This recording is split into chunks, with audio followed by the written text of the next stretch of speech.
Hi అండి.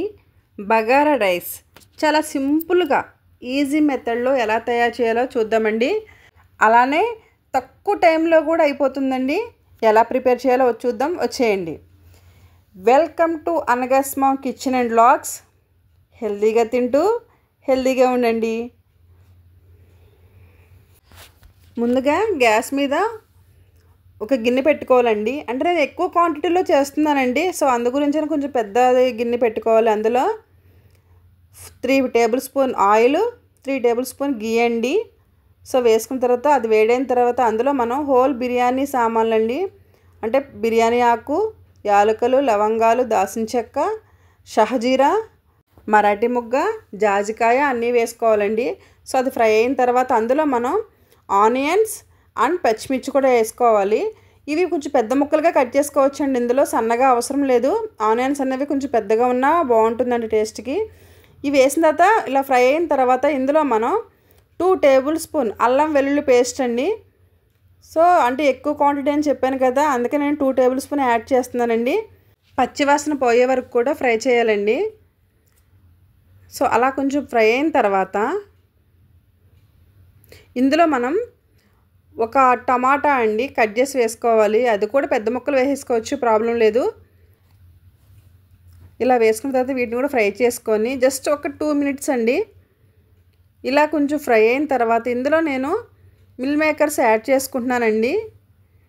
So వీటిని hot వాటర్లో వేసి జస్ట్ 1 మినిట్ ఉంచి వాటిని తీసేసి మనం ఇందులో యాడ్ చేసేసుకోవాలి. ఎక్కువసేపు బాయిల్ అవసరం లేదండి, జస్ట్ కొంచెం 1 మినిట్ అలా వేసేసి మనం వెంటనే తీసేసి వేసేయచ్చు. తర్వాత పుదీనా, కొత్తిమీర అండి. ఇది మన ఇష్టం అండి, మనం ఎంతనే వేసుకోవచ్చు. బట్ నేను అదొక గుప్పుడు ఇదొక గుప్పుడు వేసుకున్నానండి. సో వేసుకొని మొత్తాన్ని కూడా ఒకసారి ఫ్రై చేసుకుంటున్నాను. అంటే ప్లెయిన్ రైస్లా ఉంటుందండి. ఇందులోకి అంటే చికెన్ గ్రేవీ కర్రీ బాగుంటుందండి, mushroom curry, paneer curry, mutton, అంటే ఏదైనా సరే అండి, veg or non veg A curry అయినా సూపర్ ఉంటుందండి. సో ఫ్రై అయిన తర్వాత బాస్మతి రైస్ అండి, నేను 1 కిలో తీసుకున్నాను. 1 అవర్ ముందు నానబెట్టి వడేసుకున్నామండి. అవి ఇందులో వేసుకొని ఒక 2 మినిట్స్ వరకు మనం ఫ్రై చేసుకోవాలి. తర్వాత హాట్ వాటర్ అండి, అంటే 1 కిలో అని చెప్పాను కదండి, నాకు 3 గ్లాసెస్ అయినవి, అంటే 4.5 గ్లాసెస్ వాటర్ తీసుకోవాలండి. అంటే 1 గ్లాస్కి 1.5 గ్లాస్ వాటర్ అనమాట. ఇందులోకి హాట్ వాటరే తీసుకోవాలండి, అప్పుడే మనకి బగారా రైస్ అనేది పడిపళ్ళాడుతూ వస్తుందండి, చాలా బాగుంటుంది.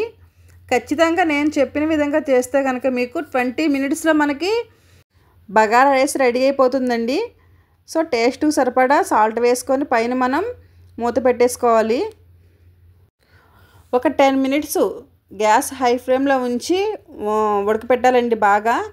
ఇలా అయిన తర్వాత ఒకసారి మొత్తాన్ని కలిపేసుకొని మనం గ్యాస్ సిమ్లో పెట్టేసుకొని ఒక 5 మినిట్స్ ఉంచుకుంటే కనుక సూపర్ టేస్టీగా ఉండే మన బగారా రైస్ రెడీ అయిపోయిందంటే. సో దీన్ని మనం దేంట్లోకైనా సర్వ్ చేసేసుకోవచ్చు అండి. నేను మట్టుకి దీనిలోకి ఈరోజు కాంబినేషన్ కింద కాజు చికెన్ కర్రీ రెడీ చేశానండి. చెప్పాను కదండి, మా ఇంటికి గెస్ట్లు వస్తున్నారు, అందుకే ఇంత క్వాంటిటీ చేశాను నేను. ఓకే అండి, నా వీడియోస్ కనుక మీకు నచ్చినట్లయితే లైక్ చేసి షేర్ చేయండి, కామెంట్ చేయడం మాత్రం మర్చిపోవద్దు. అలానే ఇలాంటి మరెన్నో వీడియోస్ కోసం నా ఛానల్ ఫాలో అవ్వండి. Thank you.